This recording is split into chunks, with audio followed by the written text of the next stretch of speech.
जागरूक होना क्या है या होश में होना क्या है?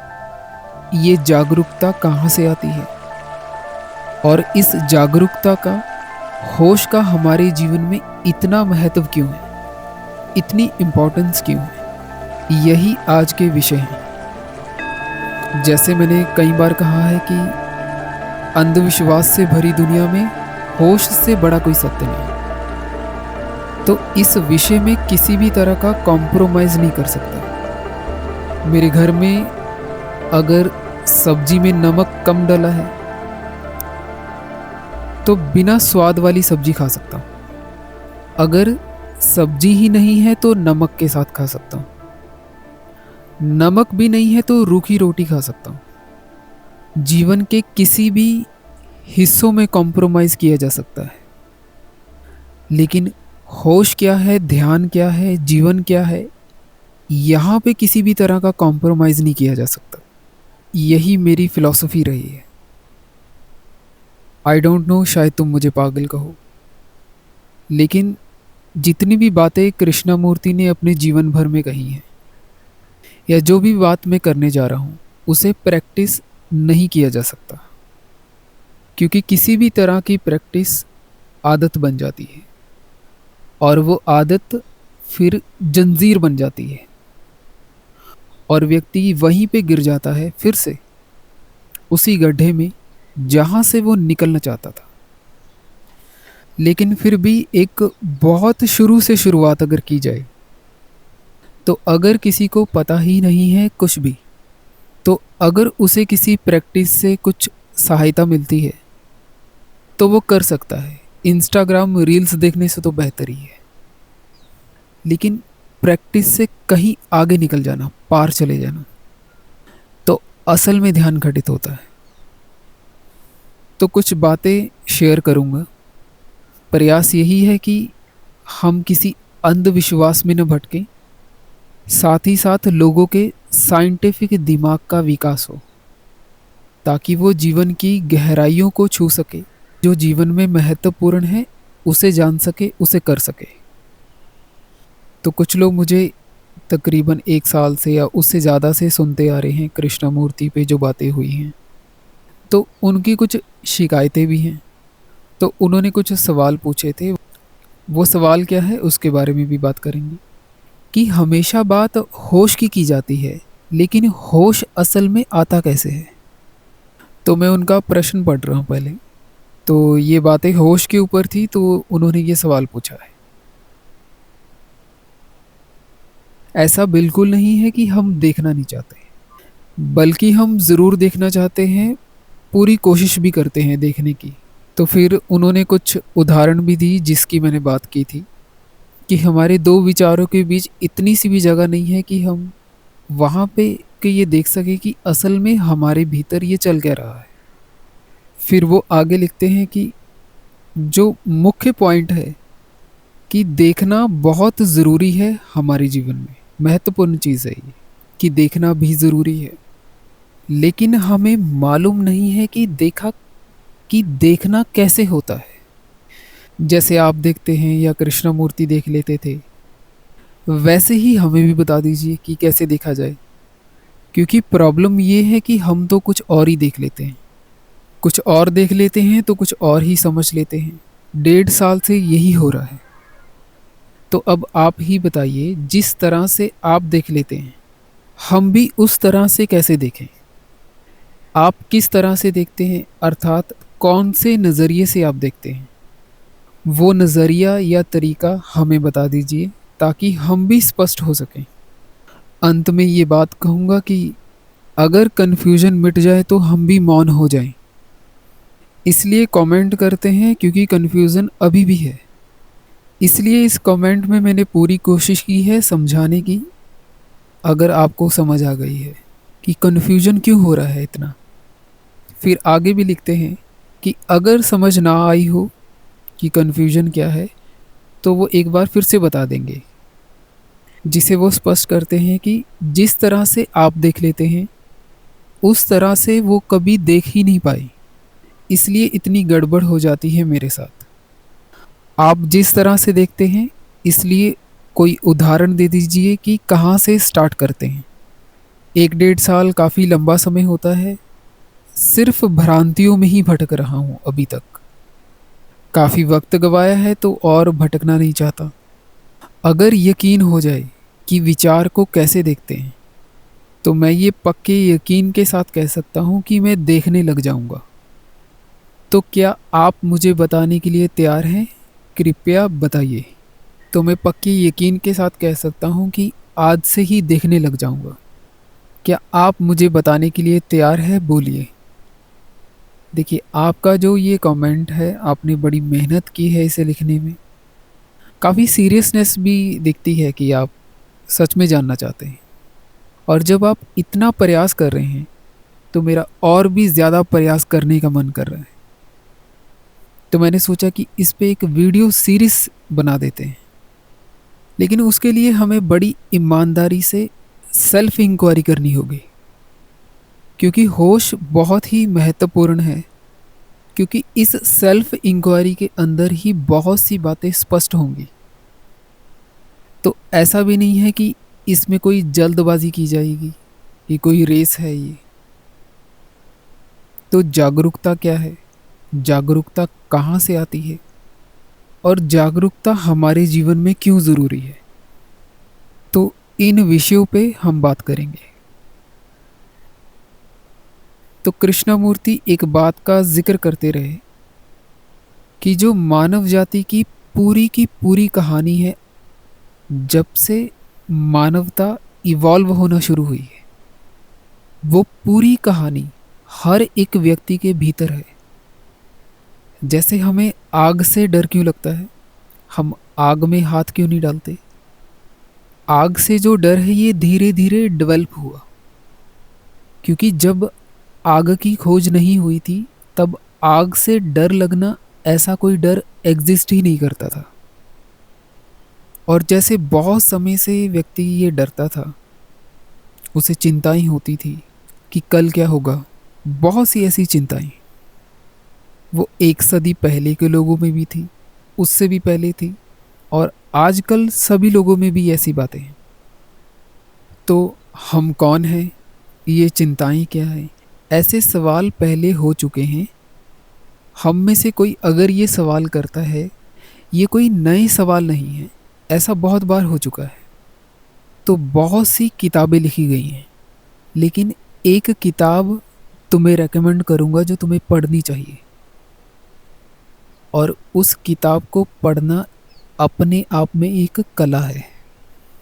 और जिस व्यक्ति को ये कला आती है, वही ध्यानी है। अब इस किताब को पढ़ने के लिए ना तो कोई वैज्ञानिक साइंटिस्ट मदद कर सकता है, क्योंकि उसकी अपनी किताब ठीक वैसी ही किताब है। और वो ये भी कहते थे कि इस किताब को पढ़े बिना जिस समाज में तुम रहते हो, जिस समाज को तुम बदलना चाहते हो जो भ्रष्ट है, बिना इस किताब को पढ़े उसे बदला ही नहीं जा सकता। अगर ये कोई सिद्धांत है तो ये इतना महत्वपूर्ण सिद्धांत है। समाज को बदलना बहुत आगे की बात है। हम लोग अपने आप को ही देख पाएं तो यही सबसे बड़ी समाज सेवा। तो कुछ बातें यहाँ पे स्पष्ट करूँगा। आप लोग जब मुझे सुन रहे हो, या जब मैं कृष्णमूर्ति की बात कर रहा हूँ, तो आप लोगों को शब्द इकट्ठा नहीं करने हैं, जबकि वो बैकग्राउंड में चल ही रहा होगा। तुम्हें स्पष्ट बोध तक पहुंचना है, तुम्हें स्पष्ट बोध होना चाहिए। और ये स्पष्ट बोध होना ही ध्यान की बहुत ऊंची स्थिति है। तो जो व्यक्ति ये जानना चाहता है कि ये होश क्या है, जागरूक होना क्या है, तो सबसे पहले एक सबसे बड़े कन्फ्यूजन को दूर करना होगा। इस कन्फ्यूजन को मिटाए बिना कुछ भी नहीं हो सकता। तो उसके लिए सवाल ये है कि बात की जा रही है कि होश होना चाहिए, जागरूक होना चाहिए, लेकिन किस चीज़ के प्रति जागरूकता? हमें इतना पता है कि हमें जागरूक होना है, होश में आना है, लेकिन किस चीज़ के प्रति? जैसे जैसे हम अपने घर में बेड पे लेटे होते हैं या बैठे होते हैं, क्या हम इस बेड के प्रति जागरूक हों? क्या ये बात की जा रही है कि हम जिस बेड के ऊपर बैठे हैं उसके प्रति जागरूक होना है? चलो मान लेते हैं कि बेड के प्रति जागरूक होना है। ज़्यादा से ज़्यादा किस चीज़ के बारे में जागरूक होंगे? कि चद्दर गंदी हो गई है, इस कलर की थी पहले, नए कलर की ले लेते हैं। या हम अपने हाथ में मोबाइल रखते हैं, कि मोबाइल के प्रति जागरूक होने की बात की जा रही है। या जैसे किचन में बर्तन होते हैं, क्या उन बर्तनों के प्रति जागृत होने की बात की जा रही है? पहले इस चीज़ के प्रति स्पष्ट होना तो बहुत ज़रूरी है कि जागरूक होना, लेकिन किस चीज़ के प्रति? उदाहरण के लिए मैं गिलास के प्रति जागृत हो जाता हूँ। मुझे पता चलता है कि ये गिलास तो स्टील का है, जागृति और गहरी हुई। फिर पता चला कि गिलास स्टील का नहीं, किसी और चीज़ का भी हो सकता है, किसी और धातु का भी हो सकता है, कांच का हो सकता है, सोने का हो सकता है। तुम्हें इतनी मेहनत करने की ज़रूरत ही नहीं है। जो व्यक्ति बर्तन बनाता है उसके पास चले जाओ। पहले तो अगर किसी व्यक्ति को यही स्पष्ट ना हो कि जागृत होना है, जागरूक होना है, होश में आना है, लेकिन किस चीज़ के प्रति? ऐसे तो लाखों चीज़ें हैं जीवन में, हजारों विचार हैं। किस चीज़ के प्रति जागृत होना है? तुम्हें साइंस को जानना है, विज्ञान को समझना है, किताब उठाओ और समझ लो। लेकिन जब भी बात होश, जागरूकता, अवेयरनेस की होती है, तो ये अवेयरनेस, जागरूकता किस चीज़ के प्रति, किस चीज़ के प्रति होश होना चाहिए? क्या जो घर में पड़ा हुआ गिलास या बेडरूम में पड़ा हुआ जो वो बेड है, क्या चिंता इन दोनों के कारण जीवन में आती है?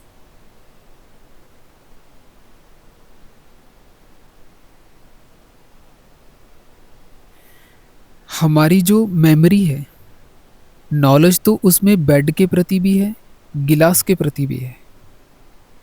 जैसे तुम्हारे सामने अगर कोई चीज़ आए, तुम कहोगे ये तो गिलास है, ये मेमोरी की मदद से हो पा रहा है। मेरी एक दोस्त है, मैं उससे एक बार बात कर रहा था, तो वो किसी तरह की एक सोच में थी। तो मैंने उससे पूछा कि क्या हुआ, क्योंकि वो आर्टिफिशियल इंटेलिजेंस की फील्ड में वो इंजीनियर है। उसे कोई प्रोजेक्ट मिला होगा जिस पे वो सोच विचार कर रही थी। क्या चिंता वहां से आती है, या चिंता के कारण ही बहुत दूसरे हैं?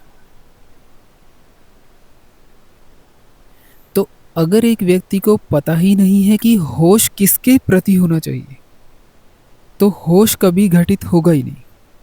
तो जब बात कर रहा हूं कि होश क्या है, जागरूकता क्या है, तो ये बात बाहर की चीज़ों की नहीं की जा रही। तो कुछ लोगों ने बहुत ही अलग अलग कॉन्सेप्ट दिमाग में बना रखे हैं। जैसे कोई व्यक्ति ड्राइविंग करता है, अब वो इसमें ज़बरदस्ती होश रखने लगे कि उसका पैर, कि वो अपने पैर को उठा रहा है, फिर ब्रेक के ऊपर रख रहा है, फिर ब्रेक को दबा भी रहा है, फिर ब्रेक दबाने के बाद ब्रेक से पैर को हटा भी रहा है। इतने में तुम्हारे ऊपर से ट्रक निकल जाए और तुम्हें सड़क के ऊपर से खुरचना पड़े। इतनी छोटी सी बात रखने के लिए भी इतना ज़्यादा बोलना पड़ता है, क्योंकि हम लोग संवेदनशील ही नहीं है भीतर से। क्योंकि ध्यान हमारे जीवन में कभी प्रवेश ही नहीं हुआ। ध्यान के नाम पे आइडियाज बहुत है हमारे पास। तो यहाँ पे एक बात जो किसी को स्पष्ट हो जानी चाहिए, वो ये है कि जब जागरूकता की, जागृति की, होश की बात हो रही हो, तो वो बात भीतर की जा रही है। भीतर की जागरूकता बाहर अपने आप फैलना शुरू हो जाती है। उसकी फिक्र करने की ज़रूरत नहीं पड़ती। तो जब एक व्यक्ति को ये बात स्पष्ट है कि देखना भीतर है, तो फिर यहाँ पे सवाल महत्वपूर्ण हो जाते हैं कि चेतना क्या है, कॉन्शियसनेस क्या है, विचार क्या है, भावना ही क्या है। अब बाहर के जगत से हम परिचित हैं, तो उसके बाद फिर ये सवाल जो महत्वपूर्ण है कि हमारी चेतना क्या है, विचारों का चेतना से क्या संबंध है। इन विषयों पे मैंने पहले बात की है, लेकिन हम इस सीरीज के दौरान बेसिक से एडवांस की ओर चलेंगे। जैसे मैंने कुछ शब्दों का प्रयोग किया, भीतर और बाहर। असल में ऐसा कुछ होता ही नहीं। ये भीतर और बाहर, इसमें भी बड़े झोल हैं, इसमें भी कुछ बातें स्पष्ट करने जैसी हैं। लेकिन अगर उन विषयों को पहले शुरू किया गया, तुम कहोगे कि मेरे ऊपर और चीज़ें लाद दी गई। तो इस सीरीज के दौरान वो कुछ ऐसी बातें होंगी जो हमें अपने बारे में पता चलेंगी। अब हमें ये स्पष्ट हो गई है बात कि जब जागरूक होने की बात की जा रही है, तो वो भीतर की बात की जा रही है। फिर चेतना से विचारों का क्या संबंध है, कॉन्शियसनेस का और थॉट्स का क्या संबंध है। तो दूसरा सवाल यहाँ पे ये है कि हमारी जो कॉन्शियसनेस है, चेतना है, उसमें जो भी शामिल है, क्या उसे हमने होश पूर्वक वहाँ पे जगह दी है उसे, या जैसा हमने सुना वैसा ही मान लिया।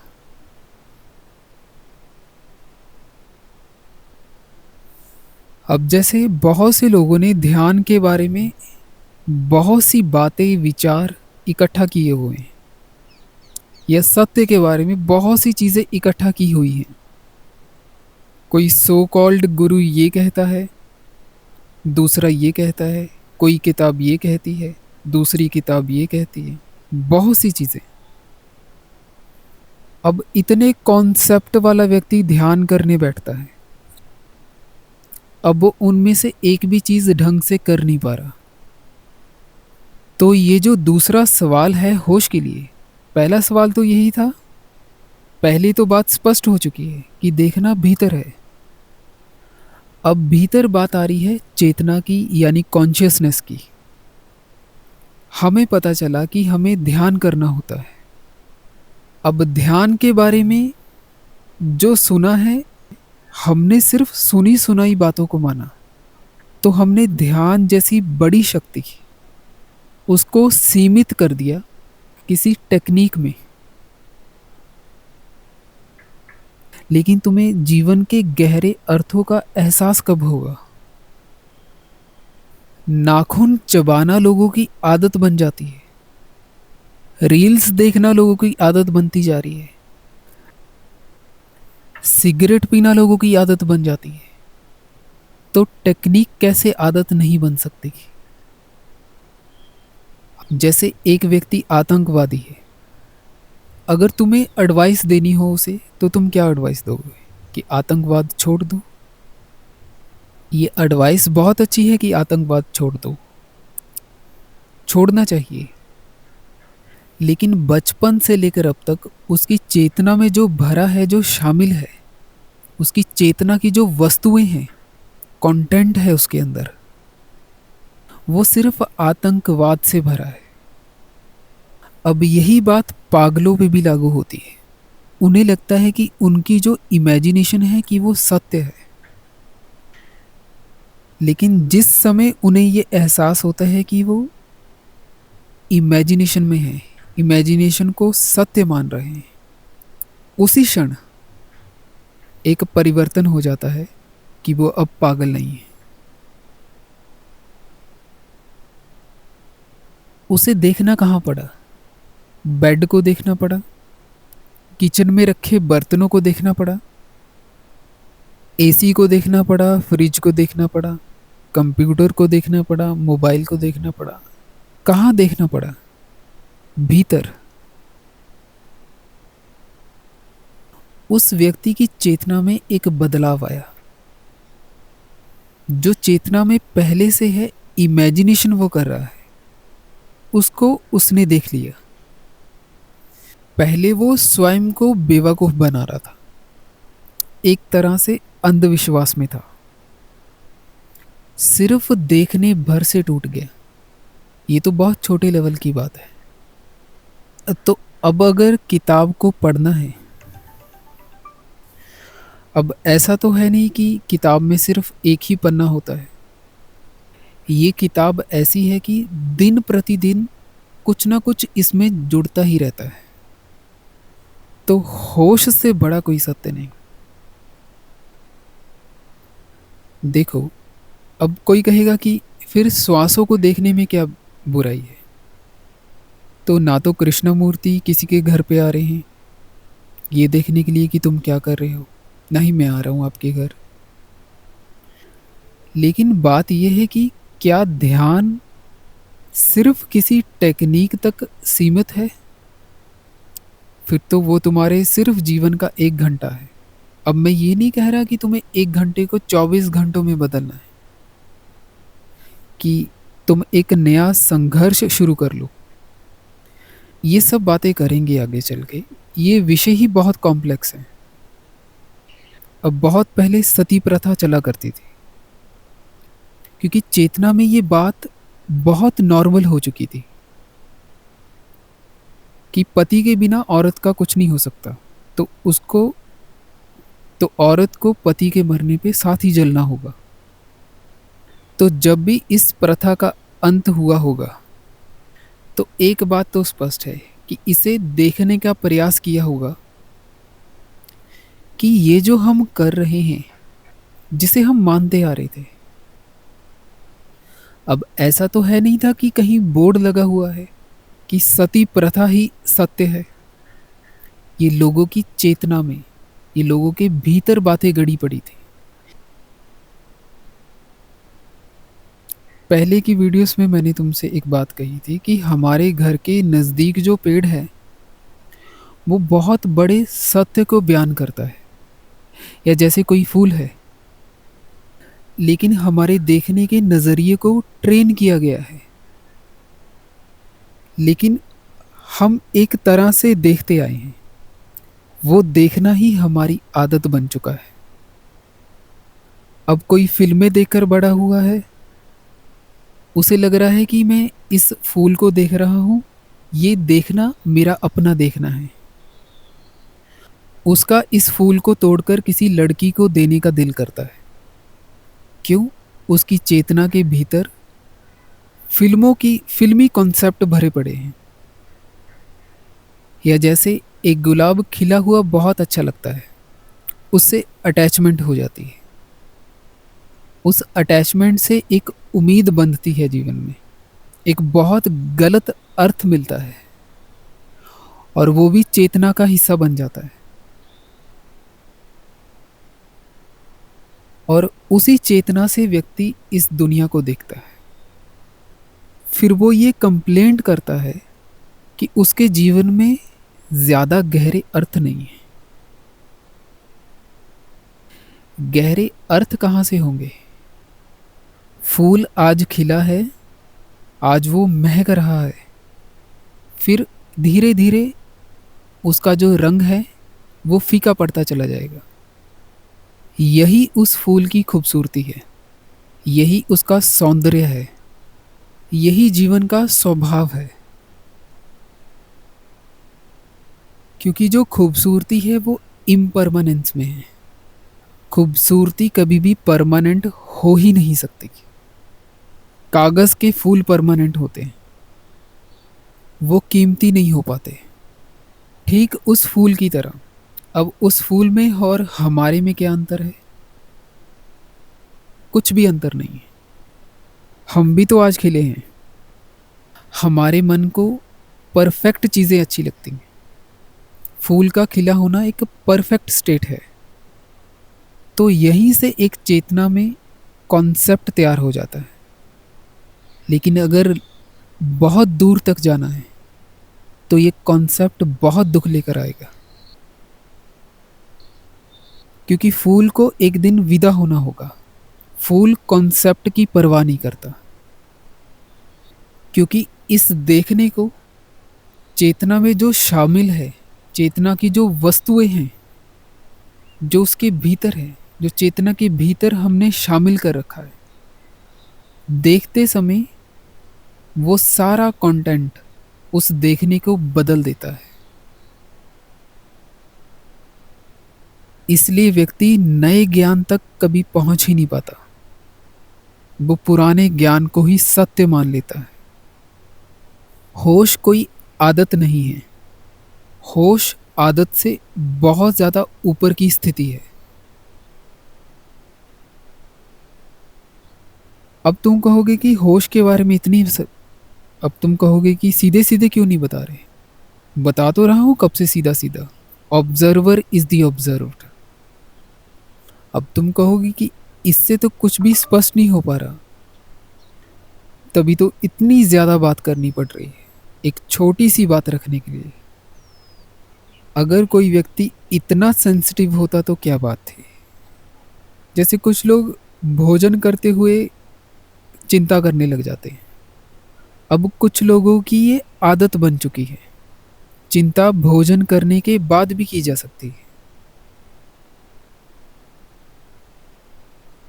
लेकिन भोजन करते हुए ही लोग क्यों चिंता करते हैं? क्योंकि आदत बन चुकी है। अब इस आदत का बोर्ड कहीं बाहर तो नहीं लगा हुआ। तो ये आदत कहां से पैदा हो रही है, ये कहां पे देखना होगा। ये आदत क्या चेतना का हिस्सा नहीं बन चुकी? तो इस किताब को तुम्हें पढ़ना ही होगा। और ये किताब भीतर है। जैसे कृष्णमूर्ति कहते हैं, सिर्फ एक ही कदम है, दूसरा कदम हो नहीं सकता।